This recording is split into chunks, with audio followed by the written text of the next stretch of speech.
Big bang سے پہلے کیا تھا؟ یہ ایک ایسا سوال ہے نا جو صدیوں سے بہترین دماغوں کو الجھاتا آیا ہے۔ سائنسدان، فلسفی سبھی اس کی گتھی سلجھانے میں لگے ہیں۔ تو چلیے آج ہم بھی اس میں گہرائی تک جانے کی کوشش کرتے ہیں۔ اچھا، لیکن اس سوال کا سیدھا جواب دینے سے پہلے ایک بہت ہی عام غلط فہمی کو دور کرنا ضروری ہے۔ ایک ایسی بات جو ہم میں سے زیادہ تر لوگ کائنات کی شروعات کے بارے میں شاید غلط سمجھتے ہیں۔ سوچیں، بگ بینگ دراصل کوئی بینگ تھا ہی نہیں۔ یہ خلا میں کوئی زبردست آتش بازی نہیں تھی، بلکہ یہ تو خود وقت اور خلا کی پیدائش کا لمحہ تھا۔ یہ اس سے کہیں زیادہ گہری اور سچ پوچھیں تو عجیب بات ہے۔ تو سوال یہ ہے کہ اگر یہ کوئی دھماکہ نہیں تھا تو پھر بگ بینگ ماڈل اصل میں ہے کیا؟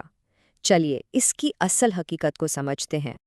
دیکھیں، ہمارے ذہن میں اکثر ایک تصویر آتی ہے نا، ایک بہت بڑے دھماکے کی، لیکن یہ تصویر جتنی طاقتور ہے اتنی ہی غلط بھی ہے۔ سچ تو یہ ہے کہ یہ کوئی بم نہیں تھا جو خلا میں پھٹا ہو، نہ ہی اس کا کوئی ایک سینٹر تھا، نہ کوئی کنارہ جہاں سے یہ سب شروع ہوا۔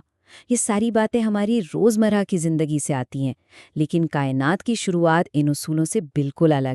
اسے ایسے سمجھے، بگ بینگ خلا میں کسی ایک پوائنٹ پر نہیں ہوا، بلکہ یہ ہر جگہ ایک ساتھ ہوا۔ اس کا مطلب پتہ کیا ہے؟ یہ کہ بگ بینگ اسی جگہ پر ہوا جہاں ہم اس وقت موجود ہیں۔ جی ہاں، بالکل اسی کمرے میں، کیونکہ یہ کمرہ، ہمارا سیارہ، پوری کائنات، سب کچھ کبھی ایک ہی نقطے میں سمایا ہوا تھا۔ 13.787 ارب سال، یہ ہماری کائنات کی عمر کا سب سے بہترین اندازہ ہے۔ سائنسدانوں نے کائنات کی سب سے پرانی روشنی کا مطالعہ کر کے یہ نمبر نکالا ہے، اور یہ نمبر ہمیں ایک بہت اہم بات بتاتا ہے کہ ہماری کائنات کی ایک شروعات تھی، ایک ایسا لمحہ جس سے پہلے وقت اور خلا جیسے ہم انہیں جانتے ہیں تھے ہی نہیں۔ لیکن یہاں ایک مسئلہ ہے۔ اگر ہم وقت کی گھڑی کو بالکل پیچھے لے جائیں، ٹھیک بگ بینگ والے لمحے تک، تو ہماری فزکس کے سارے قانون ایک دیوار سے ٹکرا کر بس ٹوٹ جاتے ہیں۔ اس دیوار کو سائنسدان سنگولیرٹی کہتے ہیں۔ سنگولیرٹی یہ ایک ایسا پوائنٹ ہے جہاں ڈینسٹی اور ٹیمپریچر دونوں لامحدود ہو جاتے ہیں، یعنی انفینٹ۔ ہماری کیلکولیشنز ہمیں بتاتی ہیں کہ پوری کائنات، سارا مادہ، ساری توانائی ایک سوئی کی نوک سے بھی چھوٹی جگہ میں قید تھی۔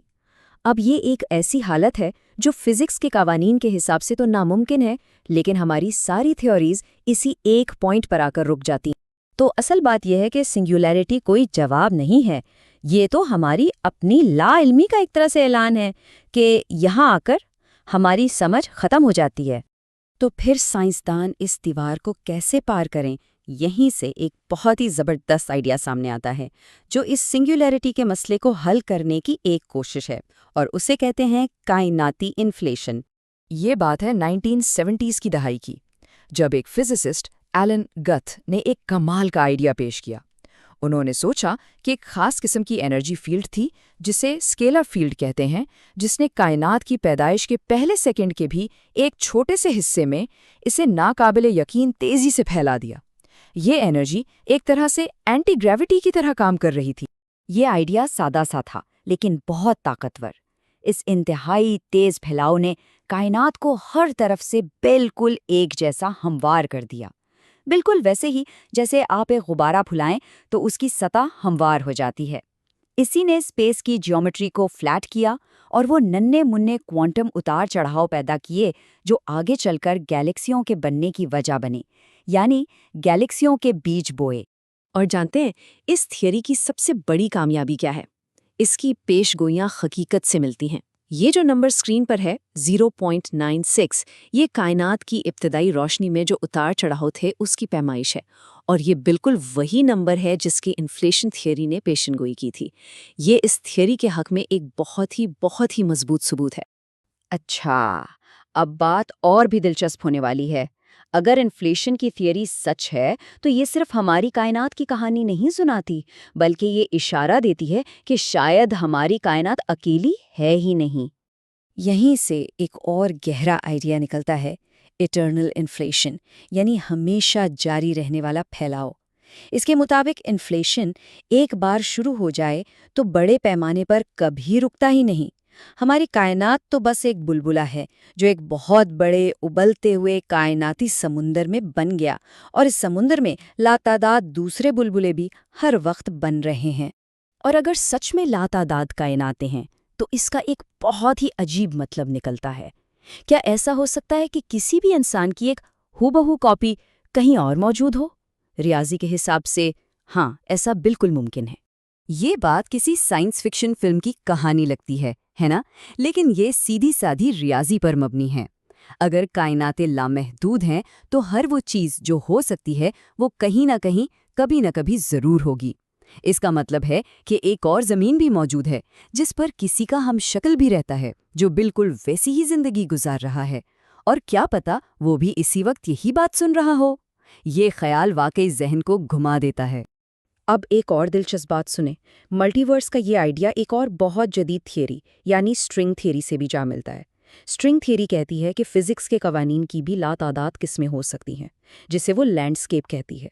تو انفلیشن بتاتا ہے کہ یہ کائناتیں کیسے بنتی ہیں، اور اسٹرنگ تھیوری بتاتی ہے کہ ان میں کس قسم کے قوانین ہو سکتے ہیں۔ تو انفلیشن سب سے مضبوط آئیڈیا ضرور ہے، لیکن یہ اکیلا نہیں ہے، اور سچ تو یہ ہے کہ تمام نظریات ہمیں گھما پھرا کر ایک ہی آخری سوال پر واپس لے آتے ہیں۔ انفلیشن کے علاوہ بھی کچھ بہت دلچسپ ماڈلز ہیں، جیسے کہ ایک اسپائروٹک ماڈل۔ یہ کہتا ہے کہ ہماری کائنات دو کائناتی جھلیوں یعنی برینز کے ٹکرانے سے بنی۔ ایک اور نظریہ ہے لوپ کوانٹم گریوٹی۔